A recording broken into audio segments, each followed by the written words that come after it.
Y P के हो गया ना, चलो निकलो अब यहाँ से। तुम लोग को इधर रूम नहीं मिल सकता, चलो निकलो। भाईजान, भाईजान हम लोग बहुत मुसीबत में, थोड़ा रहम कीजिए बस कुछ दिनों के लिए। अबे कुछ दिनों के लिए, कुछ घंटे के लिए मैं तुम लोगों को अपने घर में नहीं रखेगा। चलो निकलो। क्या बोल रहे हैं आप? घर आए हुए मेहमानों से ऐसे बात करते हैं क्या? ये मेहमान की बच्ची, इधर। मेरे को मालूम नहीं ये लोग कौन है करके। मालूम, इंसान है हमारे जैसे। ये इंसानों के वजह से भाईजान हम लोग गलत नहीं है, निकाह करके आए। आपको यकीन नहीं तो हम काजी का करारनामा दिखा सकते हैं। थोड़ा मदद कीजिए हमारी, आपको जो किराया चाहिए हम दे देंगे। क्या पैसे का लालच दे रहा है तू मेरे को? बोलना। अब जबान दी है मैंने, ये यहीं रहेंगे। तेरे को मालूम है ना कौन सी पार्टी के लिए काम करता हूँ मैं? उन लोग को पता चल गया ना कि मैंने इन लोग को अपने घर में रखा है, सबसे पहले मेरे को फोड़ देंगे वो। अभी के अभी कल्टी करवाई लोगों को। चल रहे जनाब, जनाब, खुदा के लिए हमारी मदद कर दीजिए, बस कुछ दिनों के लिए हमें यहाँ पनाह दे दीजिए। हम आपको ज्यादा परेशान नहीं करेंगे, अल्लाह ताला आपकी हर मुराद पूरी करेंगे, बस हमारी मदद कर दीजिए।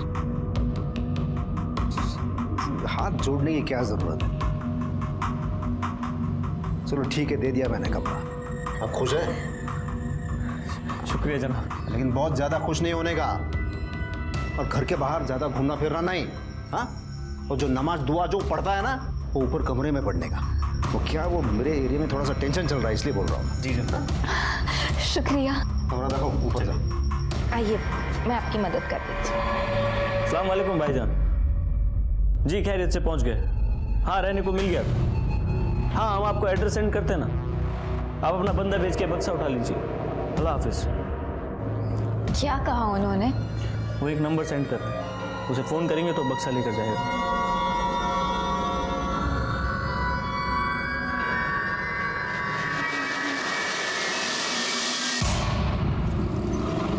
ये लो। अरे बस बस आपा। क्यों, मेरे हाथ का खाना अच्छा नहीं लगा? नहीं नहीं, खाना तो बहुत लजीज है, लेकिन मेरी खुराक से रकम। वाकई खाना बहुत लजीज है आपका। ये संपदा खाना तो अच्छा बनाती है, लेकिन रोज वेज खा खा के तो बोर हो गया मैं। अगर ये मटन बिरयानी ऐसा कुछ हो जाए तो मज़ा आएगा। अरे हाँ मुमताज़, तुम्हें मटन बिरयानी बनाना आता है क्या? भाईजान मुमताज़ तो बहुत ही उम्दा बिरयानी बनाती है, आपका पेट भर जाएगा पर नीयत नहीं। तो ठीक है, कल का प्लान मुमताज़ के हाथ की मटन बिरयानी। बेशक।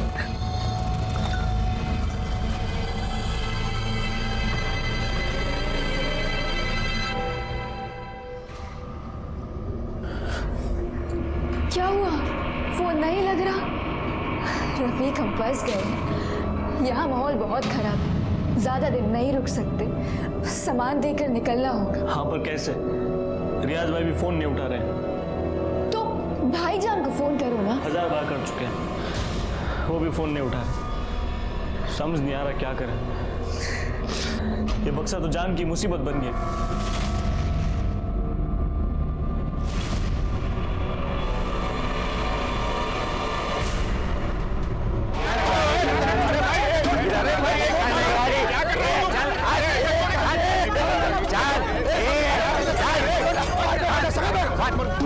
मैंने कहा था इनसे काजी से झगड़ा मत करना।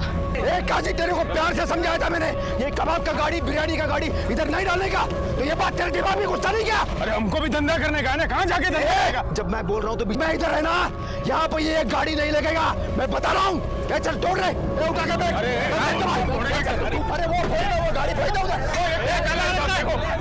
ये लोग क्या कर रहे हैं देखो, देखो ये क्या कर रहे हैं। एक मिनट सुनील भाऊ, आप एक पार्टी के विभागाध्यक्ष हो और फिर भी आप सड़क पे ऐसे मारपीट कर रहे हो। अरे साहब ये काजी सलाह, ये बिना म्युनिसिपैलिटी के परमिशन के अपने एरिया में ये बिरयानी कबाब का गाड़ी डाल रहा है, इसको थोड़ा सा सबक सिखा रहा था मैं बस। एक मिनट, अगर गाड़ी बेकायदा है ना तो आप कंप्लेंट कर सकते हैं, खुद सड़क पे उतर के मारपीट करने की कोई जरूरत नहीं है। वही समझा रहा था साहब मैं उसको, वही आप रुकिए, मैं आपसे बाद में बात करूंगा। सुनील भाऊ जरा आप साइड में आइए। गायकवाड़ ये सबको पहले खाली करो इधर से। चला आप इधर आइए। चला। सुनील भाऊ ये सब अभी रहने दीजिए, मैं आज आपसे एक मदद मांगने आया हूँ। अरे बोला ना, मैं सबकी मदद करने के लिए बैठा हूँ। काय पाहिजे बोला। हेड ऑफिस से हम लोगों के पास एक रेड अलर्ट आया है। मुंब्रा में कोई बड़ी क्रिमिनल एक्टिविटी होने की संभावना है और इसलिए हम सब पर चेकिंग कर ही रहे हैं। लेकिन आप अपने कार्यकर्ताओं से, अपने लोगों से, मोहल्ले वालों से रिक्वेस्ट कीजिए कि प्लीज़ अलर्ट रहिए और ख़ास तौर पे अगर कोई भी नया किराएदार आता है तो सबसे पहले हमें इन्फॉर्म कीजिए। तो ठीक है, मैं सबको बोलता हूँ। तो मुझे जैसे पता चलता है ना, मैं आपको पर्सनली बोलूँगा। Thank you.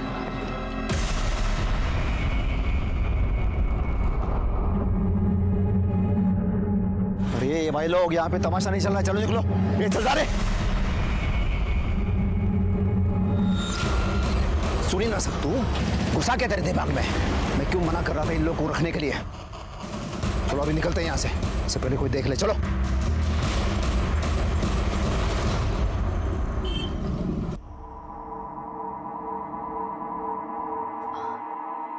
हाँ पा, दीजिए हम कर देते हैं। नहीं नहीं, मैं कर लूंगी। कोई बात नहीं, हम कर देंगे।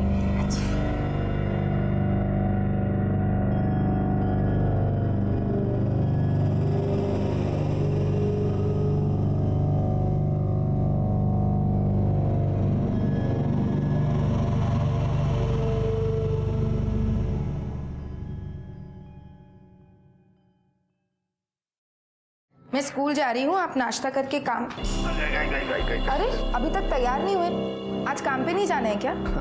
अरे वो कल का मटन बिरयानी ना बहुत ज़्यादा हो गया, वो थोड़े पेट में गड़बड़ी हो गई है। देखो अगर ठीक हो जाता है ना तो मैं जाता हूँ। मैं छुट्टी ले लूँ, कोई दवाई ले आऊँ? अरे नहीं नहीं नहीं नहीं, उतना ज़्यादा नहीं है। देखो तुम जाओ, नहीं तो क्या तुम्हें स्कूल में देरी हो जाएगी। जाओ। अपना ध्यान रखिएगा।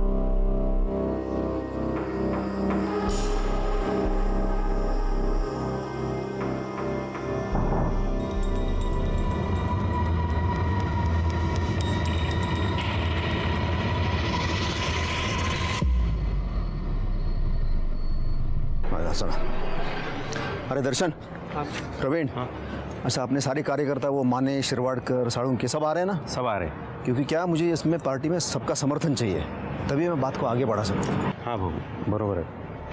लेट होने वाला है, भाऊ ने बोला था टाइम से आने का। भाऊ आपके साला सब हाँ उसमें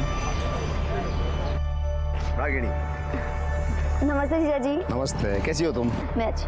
अच्छा सुन ना, तेरी ताई तेरे को बहुत याद कर रही है। जब तेरे को टाइम मिले तो घर पे आ जाना। ठीक है, कल आती हूँ। ओके ठीक, कल आना। बाय जीजा जी। बाय बाय दादा। क्या रे, अपने जीजा के यहाँ तू काम करेगा, इसका मतलब जब मन में आएगा तब उठ के आएगा तू? हाँ?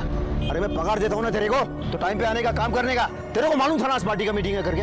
वो रागिनी को कॉलेज में थोड़ा काम था इसलिए लेट हो गया। अरे तो बोल के जाने का ना। चल अब शुरू कर, तो आधे घंटे में मेरे को सब तैयार चाहिए। चल चल चल चल। कुत्र्यासारखं वागवता तुम्हाला भाऊजी, कुछ भी बोलते हैं, अचानक भड़क जाते हैं मेरे को। ऑफिस में सब लोग मजाक उड़ाते हैं मेरा। अब बात करो ना उनके साथ। देख, ये तेरे और उनके बीच की बात है, मुझे बीच में मत डाल। और वैसे भी गलती तेरी, थोड़ा पढ़ लिख लेता तो ऐसे गालियां नहीं सुननी पड़ती तुझे। एक तो उन्होंने तुझे काम पे रखा, ऊपर से तू उन्हीं की शिकायत कर रहा है। नहीं जम रहा है ना तुझे तो छोड़ दे, कोई और काम ढूंढ। ठीक है, समझ रहा हूँ मैं सब। पति है ना आपके, वो कुछ भी हो जाए आप उनकी साइड लोगी। पर याद रखना चाहिए, जिस दिन मेरी सटक गई ना, बहुत भारी पड़ेगा आपको।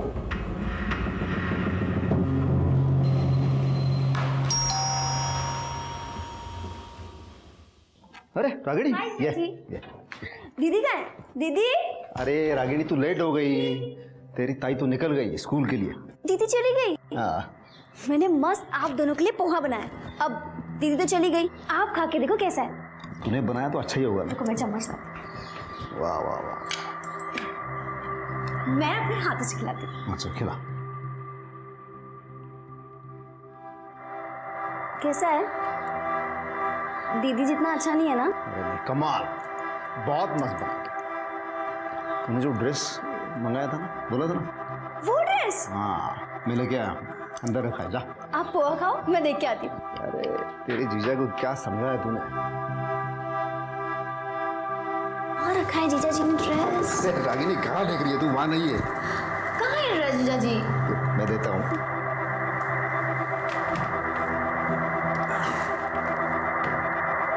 ये देख।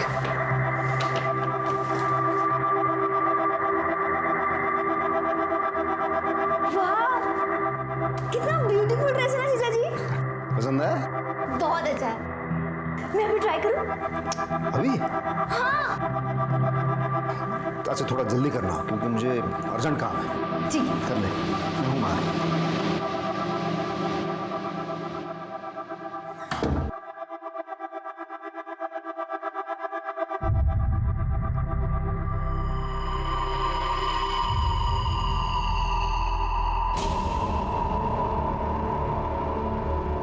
ये लोग तो फोन ही नहीं उठा रहे। अब क्या करें इस बक्से का? यहीं छोड़ के भाग जाते।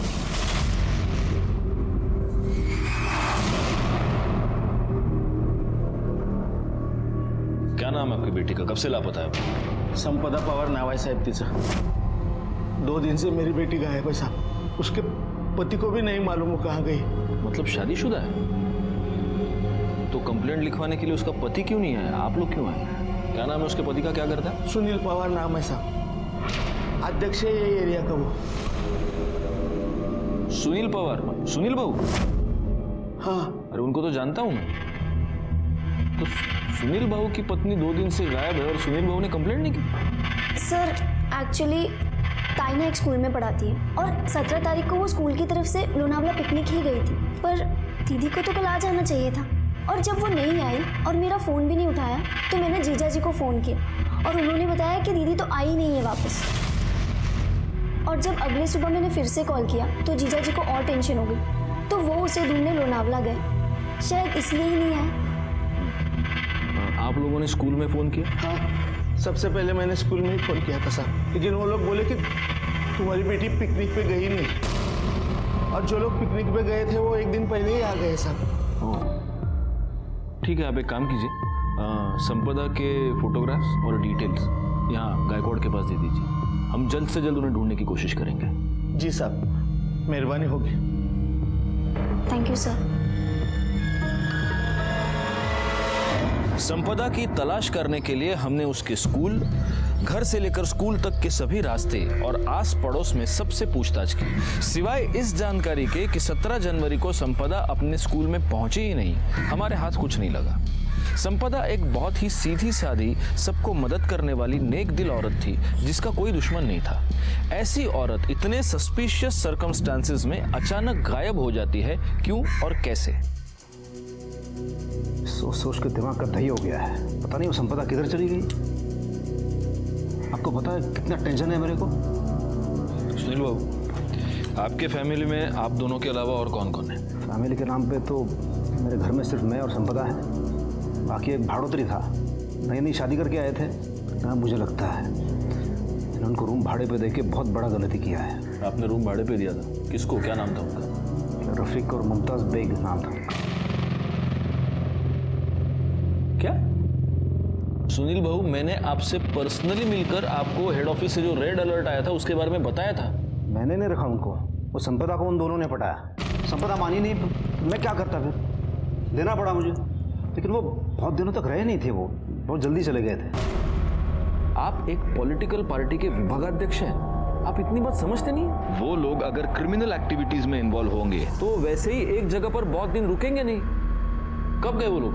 वो 17 तारीख को तो संपदा वो पिकनिक के लिए चले गई थे ना, तब। और कहाँ गए? वो मैंने पूछा नहीं। अच्छा, आपने उनके बारे में कुछ सस्पिश रहते थे। वो जो रफीक था ना, वो थोड़ा सा अजीब था। दोनों के पास एक बक्सा था और रफीक उस बक्से से कभी दूर नहीं हटता था। मालूम नहीं था उस बक्से में क्या था। अच्छा, आपके पास उनका आईडी होगा? हाँ, कुछ एड्रेस प्रूफ होगा, कुछ तो होगा, फ़ोन नंबर होगा। गायकवाड़ के पास दे दीजिए। नहीं, वो तो नहीं लिया मैंने। मतलब संपदा ने लिया होगी तो मुझे नहीं पता। हाँ, लेकिन वो रफीक के पास एक मोबाइल था, उसके नंबर लेने की कभी ज़रूरत नहीं पड़ी मुझे। लेकिन अब लगता है वो सारे डिटेल्स लेने चाहिए थे। अब लगता है आप लोगों की वजह से ही हमारे देश में सिक्योरिटी लैप्सेस होते हैं। उनको आपके पास लेके कौन आया था? कोई लेके नहीं आया था। वो दोनों संपदा को कहाँ रास्ते में मिले थे। अभी अभी शादी करके आए हैं, सर पे छत चाहिए और येड़ी सीधा घर पे लेके आई वो। उनकी शक्ल पहचान पाएंगे आप? याद है? स्केच बनवा सकते हैं? हाँ।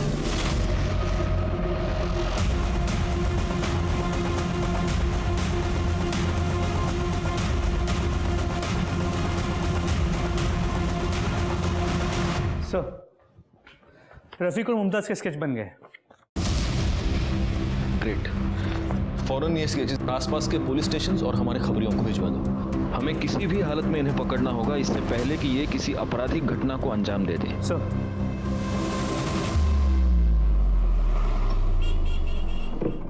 सर सर सुनील पवार के कॉल रिकॉर्ड्स क्लियर है और उसके लोकेशन रिकॉर्ड के मुताबिक वो लोनावाला गया था, शायद संपदा को ढूंढने के लिए। लेकिन संपदा के कॉल रिकॉर्ड्स एज एक्सपेक्टेड नहीं है। संपदा का फ़ोन संपदा के गायब होने के 2 दिन बाद तक, मतलब कल शाम तक एक्टिव था, लेकिन उसकी लोकेशन लोनावाला की नहीं थी, यही मुमरा की थी। और उसका फ़ोन इस दौरान कई बार स्विच ऑन और स्विच ऑफ हुआ। हर बार स्विच ऑन हुआ सिर्फ फोटोज़ रागिनी को भेजने के लिए। सर मुझे लगता है कोई हमें मिसलीड करने की कोशिश कर रहा है। अब ये कंफर्म हो गया गायकवाड़ कि संपदा कभी लोनावाला गई नहीं थी, वो यहीं पर थी। और सर सबसे इंपॉर्टेंट बात, संपदा के फ़ोन से आखिरी कॉल किया गया था 100 पे। ये कॉल 5 सेकंड के लिए चला, जिसके बाद कट हो गया और इसके बाद संपदा ने वापस कॉल नहीं किया। संपदा और ये कपल एक साथ गायब हो गए। हो सकता है इस कपल ने संपदा को किडनैप किया हो। उनसे बचने के लिए जब वो 100 डायल कर रही होगी तब इन लोगों ने संपदा को पकड़ लिया और फोन कट कर दिया। और फिर किसी को शक ना हो इसलिए रागिनी को लोनावाला के पिक्चर्स भेजते हैं। सुनील भाऊ ने हमें इस कपल के बारे में ना बताकर बहुत बड़ी गलती की है। एक काम करो, 17 जनवरी को संपदा गायब हुई। उस दिन सुनील भाऊ के घर के आसपास जितने भी फोन्स एक्टिवेटेड थे उन सब के बारे में बता दो। सर हाँ, Mumbra police station inspector Jadhav बोलते हैं। ठीक से देखो कुछ मिलता है क्या? मांगे हुआ चल।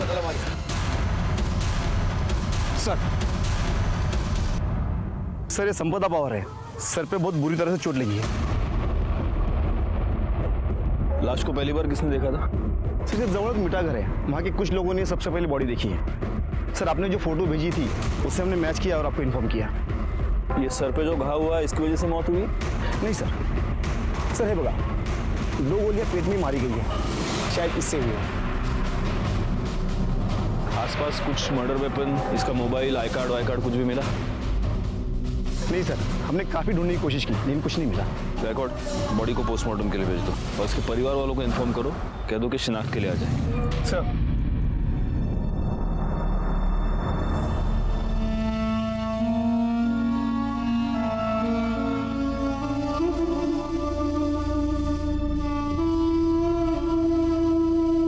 आम्ही गुन्हा नोंदवून घेतलाय, ठीक है, ओके।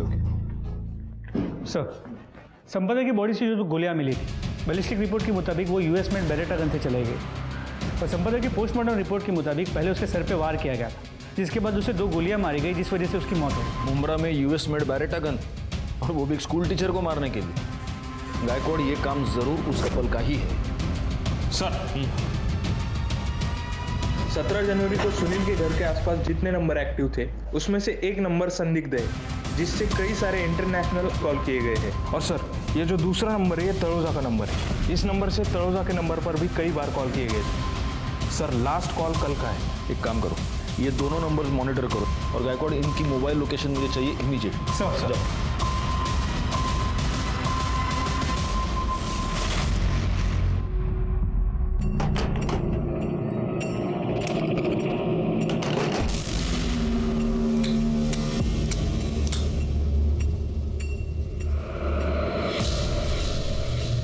इसमें 2 गोलियां कम है। कहाँ गई? हमें नहीं पता दिया भाई, हमने तो इन्हें छुआ भी नहीं, हमें तो चलानी भी नहीं आती। हमारा काम इस बक्से को आपके हवाले करना था, हमने कर दिया। अब हम चलते हैं, अल्लाह हाफिज। अरे ऐसे कैसे चलते हैं हम? कहाँ चलते हैं? इस मिशन का आगाज किया है, उसे अंजाम भी तो तुम्हें ही देना होगा ना। मतलब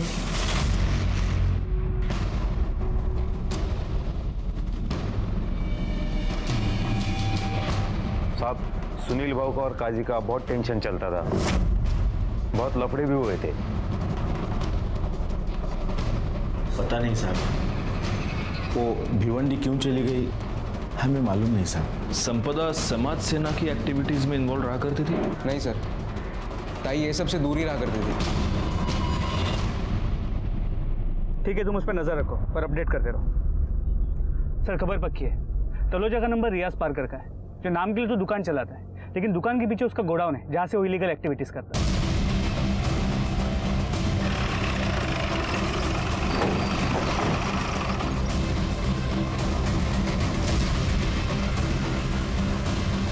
रियाज जी, रफीक और मुमताज कहाँ हैं? कौन रफीक और मुमताज?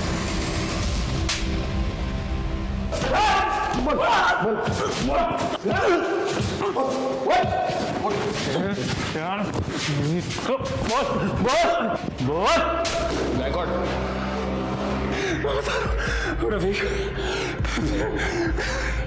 रफीक और मुमताज का मैं इस्तेमाल कर रहा था। सब इधर के लोकल गैंग को बड़ी तादाद में असला चाहिए था, मैंने उन्हें उसी काम में लगा दिया था।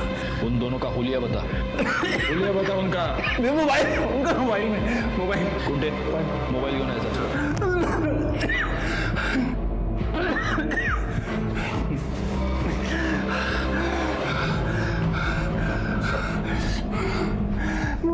चल बोल, दिखा दिखा दिखा। ये दोनों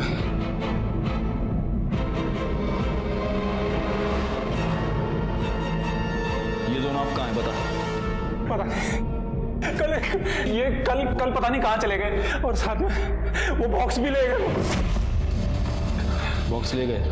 क्या था उस बॉक्स में? बैरेट गन्स, मेरा पार्सल था और ब्रांड न्यू गन्स थी, लेकिन उनमें एक गन में दो गोली नहीं थी, गायब थी। करड़े, अर्जुन किलो भर मिर्चा गया और सब के सब इसके मुंह में ठूसता हूं।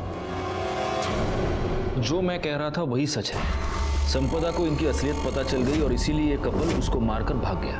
सर उनका भागना समझ में आता है, लेकिन संपदा की बॉडी को वहाँ भिवंडी में डिस्पोज करना समझ में नहीं आ रहा।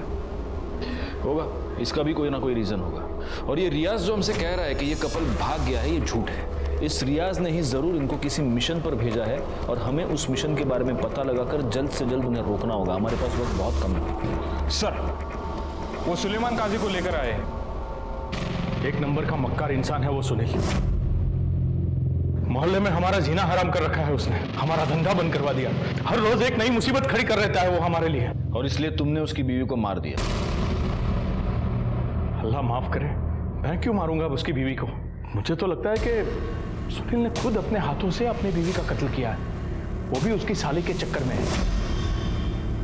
आपको शायद पता नहीं था, सुनील और उसकी साली रागिनी का प्यार परवान चढ़ रहा है। तोहफे देना, तफरी करना, घूमना फिरना तो आम बात हो गई है उन लोगों के लिए। और तुझे कैसे पता कि सुनील का उसकी साली के साथ चक्कर चल रहा है? इश्क और मुश्क छुपाए नहीं छुपते साहब। कितनी बार सुनील ने हमारे भतीजे की दुकान से कीमती तोहफे खरीदवा कर दिए हैं रागिनी को।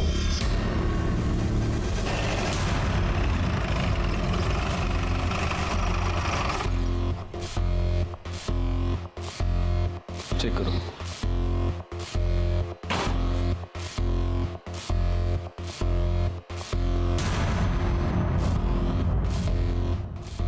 सुनिए, ये सुनील भाऊ के घर पे ताला लगा है।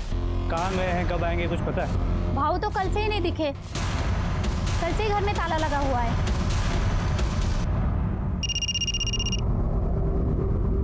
हाँ बोलो।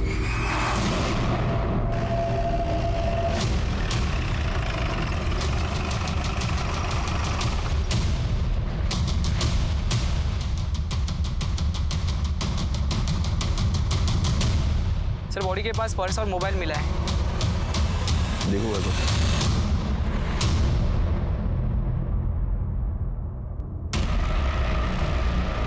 सुनील पवार, फोन दिखाओ।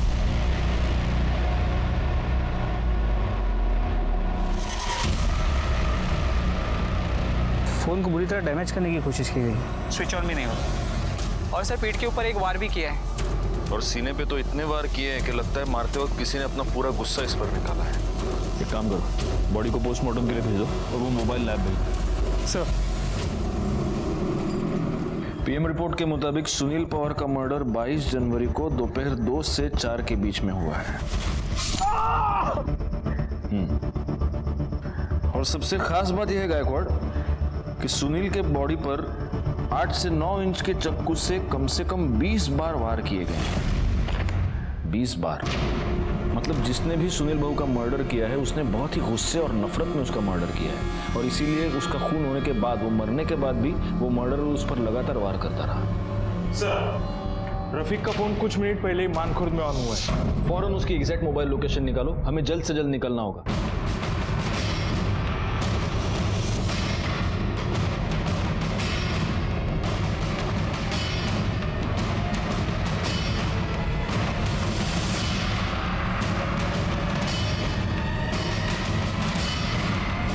हमारे मतलब की बात कीजिए जी।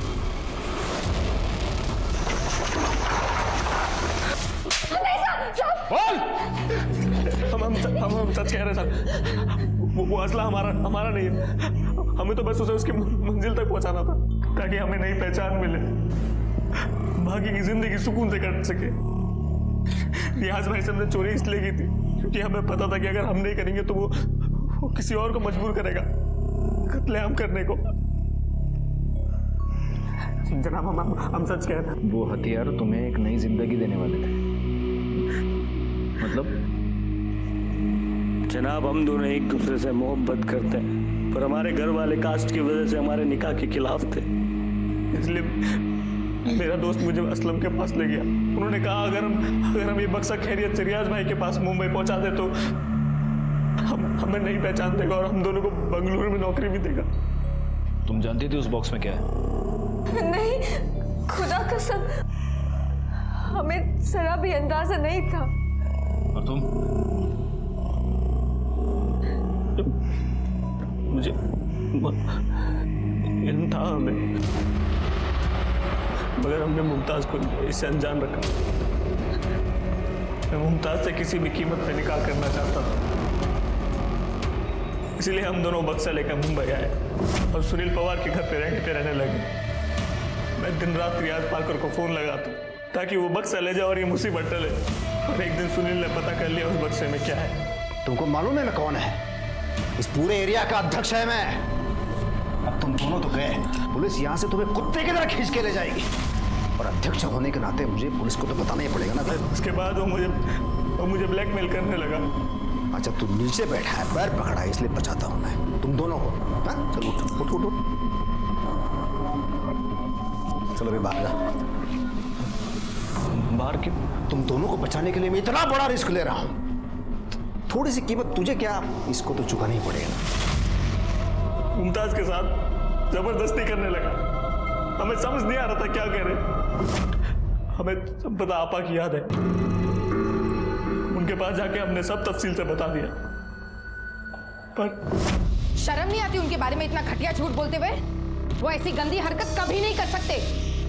उन्होंने जरा यकीन नहीं किया, पर अगले दिन अपनी आंखों से सब देख लिया। वो स्कूल की तरफ से पिकनिक जाने के लिए निकली और 15 मिनट बाद ही वापस आ गई, क्योंकि वो अपना फोन घर पर ही भूल गई थी।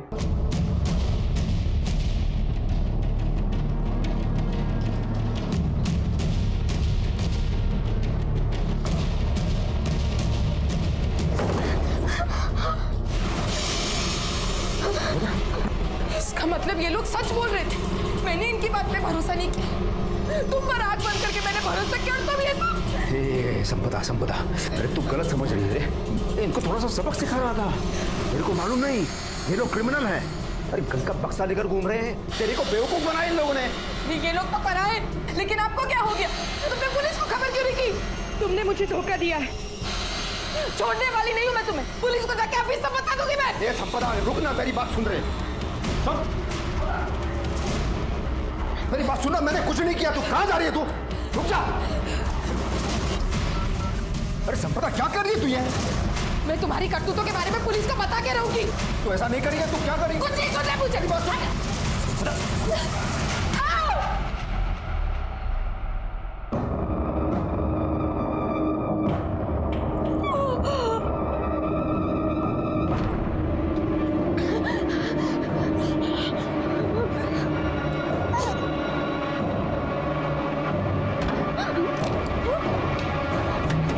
सुनील ने हमें हमारे कमरे में बंद कर दिया। संपदा भाभी को गाड़ी में लेकर निकल गया।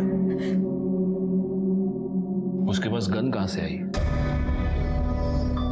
जनाब, वो गन उसने हमारे बक्से से निकाली थी।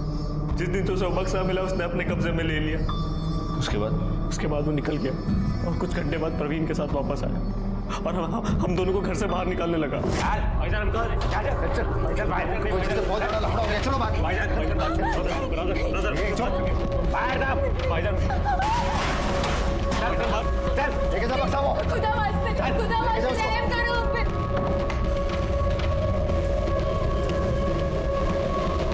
इसका मतलब ये प्रवीण भी इन्वॉल्व था। सुनील ने ही नहीं, प्रवीण ने भी मेरे साथ एक बार नहीं कई बार जबरदस्ती। लेकिन हम ये कैसे मान ले कि तुम दोनों सच कह रहे हो? जनाब हम मानते हैं कि हम गलत हैं, मगर ऊपर वाला गवाह है कि हम सच बोल रहे हैं। इसके बाद हमें हमारे लिए कुछ नहीं बोलना। आगे अल्लाह मालिक। तुम दोनों ने सरेंडर नहीं किया, इसलिए जब तक प्रूव नहीं होता तब तक तुम दोनों सस्पेक्ट्स ही रहोगे। ले जाओ इनको।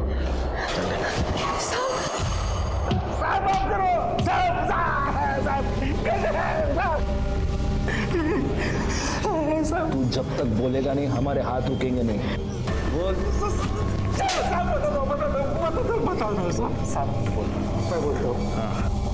साहब, भाव की मर्जी से ही मैं मुमताज के साथ क्या जबरदस्ती करता था साहब।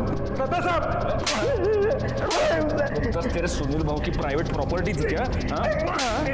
साहब आगे बोल, आगे क्या हुआ बोल। साहब, भाव मेरे को फोन करके बुलाया, मैं उनको रास्ते में मिला, देखा तो संपदा वहिनी के सर से खून बह रहा था, वो बेहोश थी। फिर हम लोग उधर से भिवंडी चले गए सुनसान जगह पे।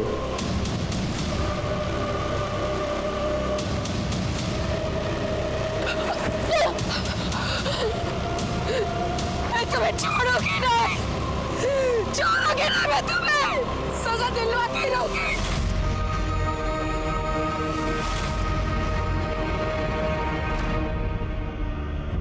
आगे क्या हुआ बोल। बता दो साहब। फिर भाव ने वहिनी का फोन मेरे पास दिया और बोला कि थोड़ी थोड़ी देर बाद चालू करने का और इंटरनेट से लोनावला के फोटो रागिनी को भेज देने का। फिर उसके बाद उन्होंने वो फोन तोड़ के फेंकने के लिए कहा। ये सब चीज भाव ने जेल में जाने से बचने के लिए वहिनी का मर्डर किया साहब। और तेरे सुनील बाबू को क्यों मारा तूने? माँ कसम साहब, मैंने नहीं मारा। मुमताज पर रेप करने के जुर्म में और संपदा के मर्डर में मदद करने के जुर्म में तेरे को अरेस्ट करता हूं। रफीक के पास मिले बरेटा गन के बॉक्स ने और प्रवीण के बयान ने यह साबित कर दिया था कि संपदा का मर्डर उसके पति सुनील पवार ने ही किया था। लेकिन अब यह बात हमारे समझ में नहीं आ रही थी कि सुनील पवार का मर्डर किसने किया। और तभी सुनील पवार का टूटा हुआ फोन रिपेयर होकर हमारे पास आया और उससे हमारी इन्वेस्टिगेशन को एक नई दिशा मिली।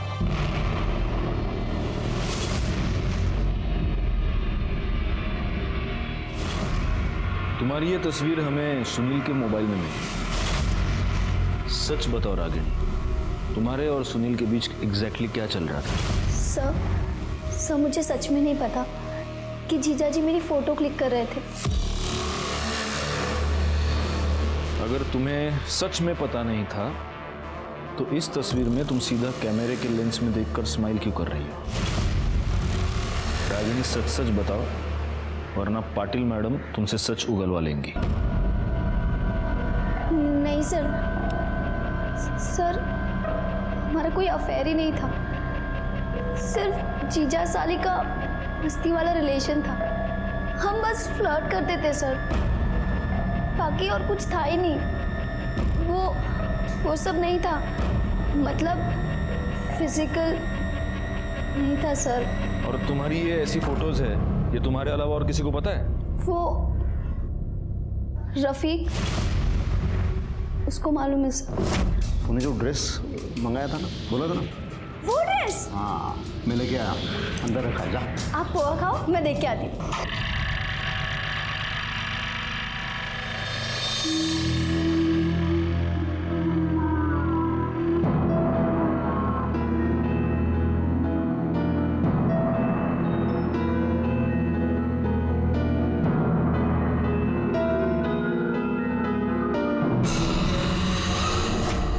सुनील पवार ने रागिनी की कपड़े बदलते हुए तस्वीरें निकाली थी।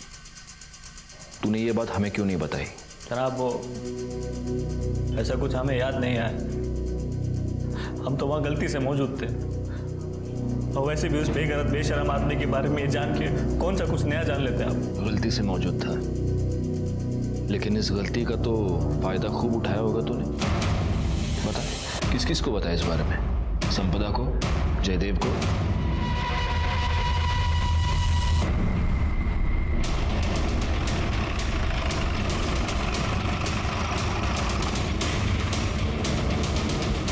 पूरे घर की तलाशी ले लो, कोई भी कोना छूटने ना पाए। चलो बाहर चलो।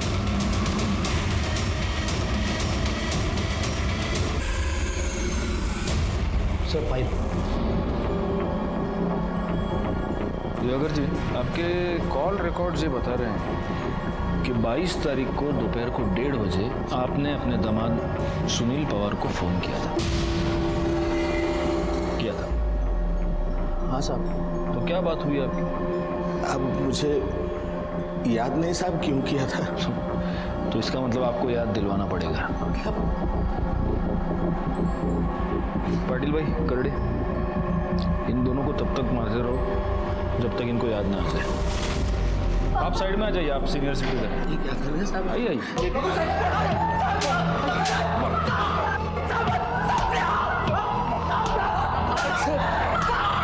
इसने क्या वजह साहब?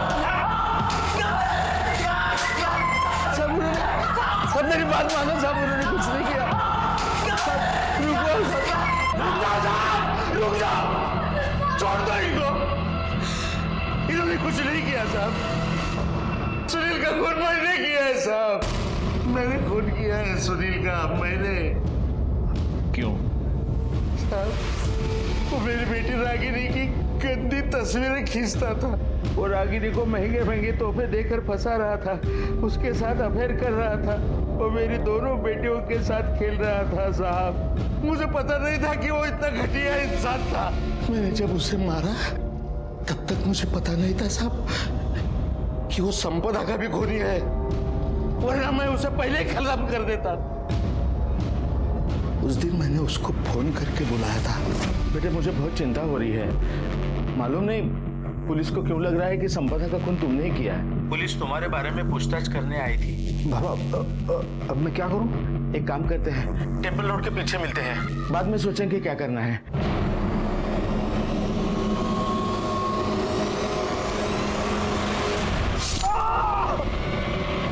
गायकवाड़, चार्जशीट बनवा।